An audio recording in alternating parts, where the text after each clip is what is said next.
L'appel est là, ça fait plusieurs années. Donc, je pense que c'est vraiment la chose qui était le plus difficile pour moi quand on me dit qu'on repoussait les Jeux olympiques à 1 an. Mais en même temps, je pense vraiment que la vie, il n'y a rien qui arrive pour rien dans la vie. Je suis vraiment chanceuse d'avoir un conjoint qui comprend ça et qui me supporte là-dedans. Que lui aussi est autant excité, mais en même temps, on sait que la carrière, elle doit se terminer de la bonne façon pour après tourner la page.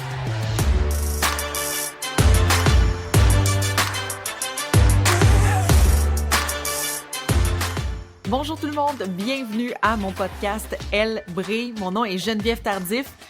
Premièrement, je voulais juste vous remercier d'écouter les entrevues. Merci d'être là. Merci d'écrire vos commentaires sur les réseaux sociaux d'Elle brille, d'écouter sur toutes les applications où vous pouvez écouter le podcast. C'est vraiment cool. Je m'attendais à rien en lançant ce podcast-là. Je voulais juste le faire par plaisir et je remarque que vous aimez ça. Et ça, c'est super apprécié. Maintenant, pour la deuxième entrevue, on jase avec une femme hyper inspirante, première et seule femme noire à avoir atteint le podium olympique en plongeon. Jennifer Abel prouve que rien n'est impossible et que tout le monde peut exceller dans n'importe quel sport. Salut Jennifer! Salut! Jennifer, j'aimerais savoir, quand on dit que tu es la seule et première femme noire à avoir atteint le podium olympique en plongeon, est-ce que ça te met de la pression? Comment tu te sens quand on dit ça? Mais en fait, c'est certain que c'est un sentiment de fierté. En même temps, ça me met pas de la pression parce que je vois juste ça d'un côté positif que c'est possible. En même temps, le plongeon, on le sait, c'est vraiment stéréotypé. On pense que c'est un sport, aquatique. Donc, entre guillemets, oui, de dire que les Noirs ne savent pas nager, c'est faux. Encore là, de dire que c'est un sport qui est dominé par les Chinois, c'est encore faux. Donc, j'aime vraiment pouvoir montrer aux gens que je suis bel et bien la preuve que tout est possible. Oui, ça, j'aime ça. Tu es très inspirante pour toutes ces femmes et ces hommes aussi, qui veulent commencer le plongeon. Toi, comment as-tu découvert le plongeon quand tu étais jeune? Moi, j'ai commencé, en fait, à plonger quand j'avais 4 ans et demi, pour la simple et bonne raison que pour mes parents, c'était important que moi et mon grand frère, qui a 4 ans de plus que moi, on soit impliqués dans les sports, puis qu'on puisse apprendre à nager. Puis j'ai commencé avec la nage synchronisée et la natation. Mais j'aimais vraiment pas ça. Mon grand frère, lui, il faisait de la natation et du plongeon, donc je le voyais sauter du tremplin, puis je disais tout le temps à mes parents, moi, je veux faire comme lui, je veux faire comme lui. Puis c'est comme ça qu'ils m'ont inscrit dans le plongeon. Qu'est-ce que tu aimais du plongeon? C'est vraiment le sentiment de... Moi, j'ai toujours été casse-cou. J'ai toujours été celle qui, dans les modules de jeu au parc, au lieu de grimper, je marchais sur les modules. Je me suis tellement fait mal souvent quand j'étais jeune en faisant des choses comme ça. Donc, j'ai toujours été casse-cou. Pouvoir justement sentir l'adrénaline de me lancer en bas d'un tremplin de 3 mètres ou de même mon premier saut au 10 mètres, j'avais 5 ans. Donc, pour moi, c'était vraiment ça qui m'a allumée. T'avais 5 ans quand t'as sauté du 10 mètres. J'avais 5 ans, puis en fait, j'ai même pas sauté. C'est mon entraîneur à l'époque qui m'a pris par les bras, m'a déposé dans le vide, puis elle m'a lâché. C'était aucunement moi, là. Tout était dans ses mains à elle, puis elle m'a juste lâché en bas du 10 mètres, puis c'est ce que j'ai aimé. Oh, wow! Là, tu m'impressionnes. Mais c'est vrai que les enfants, on dirait qu'ils ont peut-être pas conscience du danger, parce que tu me dis, va sauter du 10 mètres en ce moment, puis ça me tente pas, là, tu sais. Ça, c'est vrai. Puis je le confirme qu'avec l'âge, même moi, que ça fait plusieurs années que je plonge, de plus en plus que je vieillis, de plus en plus que je me rends compte du danger, puis les peurs ne partent pas avec l'âge. Qu'est-ce qui t'a démarqué des autres? C'est quoi ta force, selon toi, dans ta discipline? Je pense que, il y a vraiment beaucoup de choses, mais je suis forte. Je saute haut, j'ai une belle accélération dans mes vitesses de rotation. Donc, je pense que c'est vraiment ça qui m'a démarquée dès un bas âge. Mais aussi, aujourd'hui, je pense que je peux dire que ma couleur fait en sorte que je me démarque d'une autre façon aussi. Quand que je plonge, j'ai mon histoire à moi, puis ça fait différent des autres filles.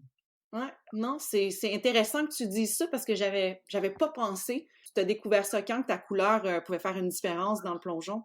En fait, j'ai jamais découvert ça. C'est vraiment le chef de technique en plongeon Canada qui me dit ça, qui m'a dit, tu sais, Jen, quand je te regarde plonger, je trouve ça tellement beau parce que t'es vraiment différente des autres, puis ta couleur et même tes cheveux forment ton caractère, puis c'est ce qu'on voit dans tes plongeons.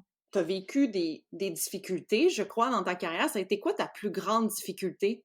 Ma plus grande difficulté, ça a vraiment été de revenir après les Jeux de Rio en 2016. Parce qu'en tant qu'athlète, on vise tellement tout le temps les médailles, tout le temps les médailles. Puis dans ma carrière, j'ai toujours eu une médaille dans chaque compétition que je prenais part, soit qui était en synchro ou en individuel. Donc, si j'avais une moins bonne performance dans une épreuve, ben la médaille qui suivait dans l'autre épreuve effaçait un peu la mauvaise performance. À Rio, j'ai vraiment donné le meilleur que je pouvais donner en individuel. Malheureusement, ben, j'ai terminé 4e 2 fois de suite en une semaine. Puis aux Jeux olympiques, on veut pas finir 4e. Ça, c'est vraiment une position crève-cœur. Donc, je suis revenue chez moi. J'étais vraiment à terre de ces 4e positions-là. Je me suis perdue dans tout ça. Je me demandais si je ne suis pas la plongeuse qui gagne des médailles, qui puis.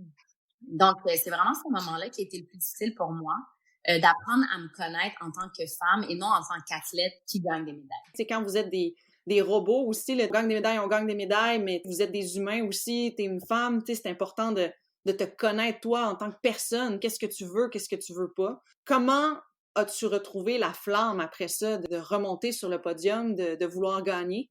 Ça a pris comme 1 an ou 2, je dirais. La première année, en 2017, je gagnais quand même des médailles, mais j'avais pas la flamme. J'aimais plus vraiment ça, plonger. Je me suis aussi inscrite à l'école directement après Rio avec Rosine. En fait, on a fait le cours de Promédia. J'ai vraiment fait un genre de 360 de ma vie. Je voulais retourner à l'école. Je voulais apprendre quelque chose de nouveau. C'est vraiment cette année de transition-là qui a fait que j'ai appris à me connaître. J'ai eu une meilleure communication aussi envers tout mon entourage qui était qui passait de mon entraîneur à ma famille. Donc, j'ai vraiment appris à me découvrir en tant que femme. T'étais supposée être à Tokyo cet été pour les Jeux. Vis-tu toujours avec de la nostalgie ou tu regardes maintenant vers l'avant, tu te dis ça va être l'été prochain? Ben, c'est certain que quand j'ai su que les Jeux allaient être reportés, ça a été un moment crève-cœur. J'ai vraiment j'ai eu de la difficulté à l'accepter. J'étais déjà dans ma lancée, puis j'avais une saison parfaite jusqu'à présent. J'avais gagné la médaille d'or 3 fois de suite à la Série mondiale de Montréal. Donc, une semaine plus tard, savoir qu'il y aurait pas de jeu puis qu'on était toutes en pandémie, ça a été difficile. Mais en même temps, je pense que quand tu es rendu à tes 4e Jeux, tu es capable de faire la différence entre c'est une situation que je ne peux pas contrôler. Moi, ce que j'avais en contrôle, c'était mes performances. Puis j'ai fait tout ce que j'avais à faire. Je me suis qualifiée aussi. Donc, à ce moment-là, je pouvais vraiment rien faire. Mais pour les gens qui disent, ben, c'est pas grave, c'est juste 1 an, je trouve ça plate de leur part parce que 1 an dans la vie d'un athlète, c'est énorme. Surtout à un certain âge. 1 an, c'est beaucoup, c'est difficile, autant mentalement et surtout physiquement. Il y a beaucoup de choses qui peuvent se passer en 1 an. Donc, aujourd'hui, à voir comment ça se déroule, je croise mes doigts pour que ça se passe quand même en été 2021. Puis je me suis juste tout simplement donné un autre objectif qui était d'apprendre à maîtriser encore mieux mes plongeons pour que le jour où est-ce que on me dise que je vais pouvoir recompétitionner, je redevienne la Jennifer aussi rapidement que possible. Est-ce que c'est tes derniers Jeux? On peut confirmer ça ou pas encore? Oui, on peut confirmer que c'est mes derniers Jeux. En même temps, c'est certain que je sais pas où est-ce que la vie va me diriger après, mais en date d'aujourd'hui, Tokyo, ça va être mes derniers Jeux. Est-ce que tu y penses ou tu dis une journée à la fois ou es-tu déjà prête à dire je tourne la page, après ça c'est terminé? Comment tu te sens par rapport à ça? C'est drôle parce que la pandémie a fait vraiment réaliser ce que j'allais vivre après. Ben, d'une façon, de ce que je vais vivre après ma carrière de plongeuse, d'avoir une routine plus stable qui est à la maison ou ici au Québec, à Montréal. Je pense que maintenant, je suis encore plus prête. Je suis jamais restée aussi longtemps à Montréal de toute ma vie. Puis là que je le vis, je me rends compte que c'est pas si pire. Je me rends compte que des choses que je vais vraiment m'ennuyer, mais je me suis surtout rendu compte que je suis aussi prête à passer à autre chose dans ma vie puis découvrir quelque chose que je ne connais pas encore. Est-ce que ça t'a donné envie d'avoir des enfants?